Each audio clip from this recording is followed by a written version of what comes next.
Hey everybody, my name is Andy, and on this episode of Hustle for the Muscle, we're going to go over the fundamentals for the squat. This demonstration will follow the ground-up method. First, Miss Peebles will separate her feet just outside of her hips. Secondly, she will slightly pivot her toes outward. Third, she will expose her chest. And fourth, she will place the bar evenly across her mid-traps. The separation of her feet will allow her to balance her weight more evenly between both feet.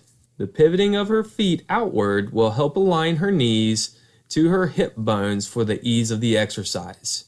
Exposing her chest will align her upper back, and so the spine may be able to support the added weight. Placing the bar along the mid-traps is called the low bar position.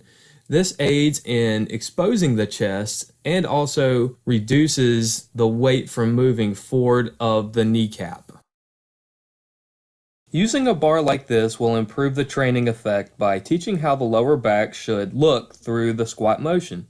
To do this, hold the bar in a north to south position along the spine, force the back of the head, the traps, and the butt to make contact with the bar.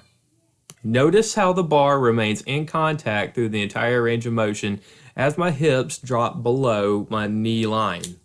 It is important to note as she squats downward that her knees do not buckle outward or bow inward. This will aid in the prevention of injury if she is to go heavier with a weight load on her back or on her chest, or if she is going to continue with multiple reps. As you can see from this angle, she will rotate her hips and squat downward at the same time. This helps align the back to prevent injury from the lower lumbar area and prevents hip and knee injuries. As you pay attention to the hips, they will do what's called a dip when depth has been achieved. That is when the top of your thigh is parallel with the ground. That is the key moment in the squat to where you should change direction and stand up. Here you can see the hooks are being set up somewhere between 3 to 4 inches below the shoulders. That way, the person performing the squats can stand up in the rack and not do a glorified back extension.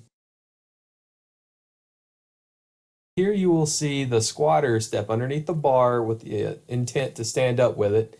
She will place the bar across her mid to upper traps, place her feet directly underneath her hips, and stand straight up. She will then take 2 steps back and position her as described earlier and execute the squat. Finally, I will show you how to properly spot a squatter, as there are misconceptions and almost taboo biases about how to do such. First, you want to allow the squatter to stand up and unrack as previously described. Second, you want to advance into a position where you can aid in the event of a critical moment. And finally, leave enough space for the normal flow of the person performing the squat so they may perform the exercise without any compensatory motions.